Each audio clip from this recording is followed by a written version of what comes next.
মৰিগাঁও কোৰগাঁৱত আন্তৰ্জাতিক নাৰী দিৱস উদযাপন শনিবাৰে দিনজোৰা কাৰ্যক্ৰমে মৰিগাঁও কোৰগাঁও গাঁও পঞ্চায়তৰ কাৰ্যালয় প্ৰাংগণত মৰিগাঁও জিলা আইন সেৱা প্ৰাধিকৰণৰ উদ্যোগত আন্তৰ্জাতিক নাৰী দিৱস অনুষ্ঠানটি আয়োজন কৰে। প্ৰায় 200 শতাধিক মহিলাই অংশগ্ৰহণ কৰা এই অনুষ্ঠানত মুখ্য অতিথি হিচাপে উপস্থিত থাকে মৰিগাঁও জিলাৰ বিশিষ্ট সাংস্কৃতিক কৰ্মী, বিশিষ্ট সাহিত্যিক তথা জ্যেষ্ঠ অধিবক্তা ডক্টৰ অলকানন্দা কাকতিয়ে।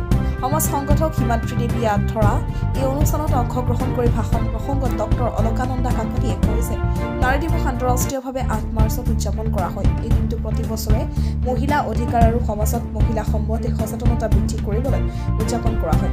নাৰী দিৱসৰ প্ৰাৰম্ভিক ইতিহাসৰ 1900 শতকৰ পৰা আৰম্ভ হৈ 1910 চনত আমেৰিকা কপেনহেগেনত আন্তৰ্জাতিক সামূহিক মহিলা সভাৰ প্ৰস্তাৱনা আধাৰত 8 মাৰ্চক নাৰী দিৱস হিচাপে ঘোষণা হৈছিল। পৰৱৰ্তী সময়ত 1967 চনত ৰাষ্ট্ৰসংঘে আনুষ্ঠানিকভাৱে এই দিনটোক আন্তঃৰাষ্ট্ৰীয় নাৰী দিৱস হিচাপে ঘোষণা কৰে। তেওঁ এই দিনটো সকলো মহিলাৰ অধিকাৰ আৰু সমৰ্থন আৰু সুৰক্ষাৰ ক্ষেত্ৰত গুৰুত্ব আৰোপ কৰাৰ প্ৰস্তাৱ লয় বুলি মন্তব্য প্ৰকাশ কৰে। লগতে বৰ্তমান সময়ত সমাজত মহিলাসকলৰ ওপৰত হৈ থকা বিভিন্ন সমস্যাসমূহ নিৰাময়ৰ সন্দৰ্ভতো এক বিশেষ বক্তব্য।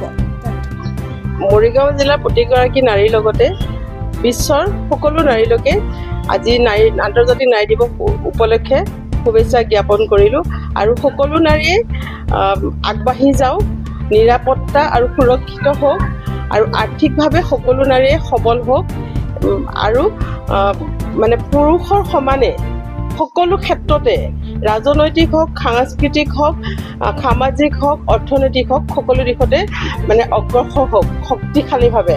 সেইটোৱে মই সকলোকে আহ্বান জনাওঁ আমাৰ নাৰী সমাজক। বিশ্বৰ বিভিন্ন দেশত ইতিমধ্যে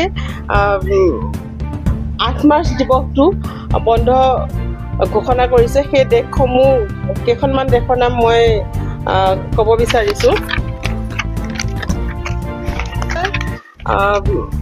Afghanistan, Armenia, Azerbaijan, Belarus, Burkina Faso, Cambodia, Cuba, Georgia, Guinea Bissau, Eritrea, Kazakhstan, Kyrgyzstan, Laos, Moldova, Mongolia, Montenegro, Russia, Tajikistan, Turkmenistan, Uganda, Ukraine, Uzbekistan, Vietnam আৰু জম্বিয়া, লগতে চীন, মেচিডোনিয়া, মাডাগাস্কাৰ আৰু নেপাল, এইসমূহ দেশত ইতিমধ্যে 8 মাৰ্চ দিনটো নাৰীসকলে যাতে সুন্দৰভাৱে আন্তৰ্জাতিক নাৰী দিৱস উদযাপন কৰিব পাৰে সেইকাৰণে বন্ধ ঘোষণা কৰে, ছুটি দিয়ে। গতিকে মই আজি এই দিনটোতে আপোনালোকৰ জৰিয়তে অসম চৰকাৰ লগতে ভাৰত চৰকাৰক অনুৰোধ জনাওঁ, অহা বছৰৰ পৰা 8 মাৰ্চ আন্তৰ্জাতিক নাৰী দিৱসটো আমাৰ ভাৰতীয় লগতে অসমৰ নাৰীসকলকো উদযাপন কৰিবৰ কাৰণে এই দিনটো কৰ্মবিৰতি দিব লাগে, ছুটি দিন হিচাপে, বন্ধ দিন হিচাপে ঘোষণা কৰিব লাগে। কাৰণ আজিৰ দিনত ভাৰতীয় প্ৰশাসনিক ব্যৱস্থাতে হওক বা অসমৰ প্ৰশাসনিক ব্যৱস্থাতে হওক মহিলাসকলো সমানে কাম কৰি আছে। গতিকে সেইসকল মহিলাই যাতে আজিৰ দিৱসটো আন্তৰ্জাতিক নাৰী দিৱসটো উদযাপন কৰিব পাৰে ভালকৈ, সেইকাৰণে সকলো নাৰীৰ কাৰণে এই দিনটো ছুটি দিন বা বন্ধ দিন হিচাপে ঘোষণা কৰিবলৈ মই ভাৰত চৰকাৰৰ লগতে অসম চৰকাৰক অনুৰোধ কৰিছোঁ।